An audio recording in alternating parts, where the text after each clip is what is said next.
2 Corinthians 12, 9-10. But he said to me, "My grace is sufficient for you, for my power is made perfect in weakness. Therefore I will boast all the more gladly about my weaknesses, so that Christ's power may rest on me. That is why, for Christ's sake, I delight in weaknesses, in insults, in hardships, in persecutions, in difficulties. For when I am weak, then I am strong." Who would have thought? This is a reoccurring phrase throughout my life and probably best sums up my story. All my life I've been surprising myself and others. When my dad handed me his old Cambridge cloak that he used when he was at Catz, he was an economics undergraduate in the late 60s, he said these words, "Who would have thought?" And I laughed in agreement. It was September 2000, and I was very proud to soon become a part of the Catz family for a year while studying for my PGCE. Who would have thought? As a young child, my parents were told that I was the slow end of normal. In school, I was placed in the 4th set with all the non-English speaking children, and I was always in detention. It wasn't until just before my A-levels I discovered I was dyslexic. It came as such a relief to me. My insufficient brain, that's what I used to call it, was a constant source of frustration to me. Despite my struggles, I had always surprised myself and others, none more so than when I was offered a place to read divinity at the University of Edinburgh. Finally, I found a place where I could flourish. I threw myself into my studies and sensed my ideas and opinions were valued and celebrated. However, I still felt I had achieved this in spite of what I considered to be my fatally flawed brain.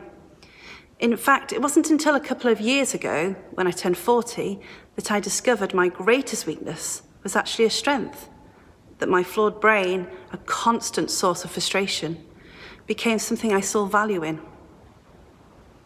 Interestingly, this coincided with my maternity leave, and as an aside, I've often noticed that I'm most creative when I take a break, when I have time to stop. And when you're juggling kids and family life, it's most often in the quiet hours of the night I have my best ideas.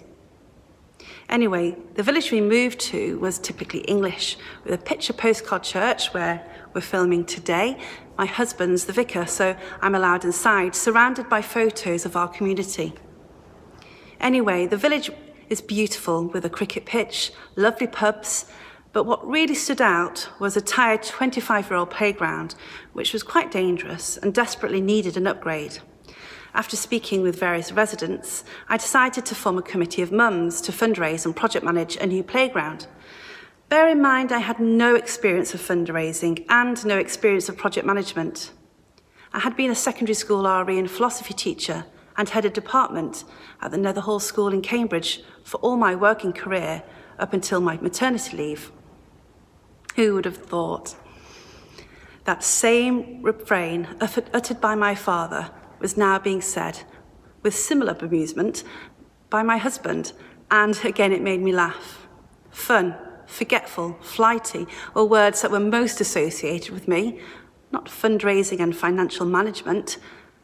However, in the process of doing something different, something outside my comfort zone, I discovered things about myself I'd never appreciated. I'm a problem solver. I do like to think big, really big, and I'm a perfectionist, which is hilarious because I'm so messy and often wrong. So how does that work? Anyway, after 18 months and £340,000 raised, the project was complete and a new playground became a reality. I realised my brain was different, yes, but not fatally flawed. In fact, I began to realise that the different way my brain works is actually a strength. Who would have thought? This gave me the confidence to approach a company with one of my ideas, an idea that had been brewing whilst working on the playground. It's a simple concept, a free outdoor gym for the community linked to a free app with lots of bodyweight resistant exercises available. The company director I approached loved the idea and said if I could get another couple of investors, he would invest in me. 6 months later, and 3 investors on board, I became the founder of a new startup company called Partletics. It's still very early days, but there have been a number of pilot sites, and Paraletics is now ready to be rolled out to other sites across the UK. Who would have thought? So, what's the moral of my story? Well, first of all, don't take yourself too seriously. It's good to be able to laugh at yourself, and preferably with someone you love and trust. Secondly, embrace difference and be proud of your quirks and flaws. Nobody's perfect. For years I fought the way of my brain worked and tried numerous strategies to hide my limitations.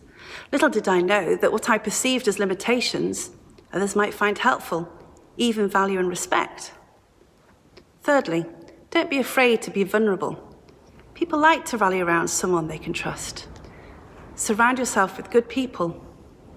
And finally, don't underestimate whatever faith you have in God, no matter how small and significant you may feel at times. Know that God has a plan for you, and don't be afraid to try something different. There's a saying, if you want to make God laugh, show him your plans. I always thought I'd be a teacher for the rest of my life. I loved it and I really miss the kids, but I'm grateful for the break my maternity leave gave me and the space it allowed me to try something new. So during this lockdown, this super enforced break, I wish you all well. I hope you're being kind to yourself and looking after your mental health. And if you have space and time, could this be an opportunity to try something new? Who knows? You might discover things about yourself and God you never realised were true, and have some fun in the process. Who would have thought?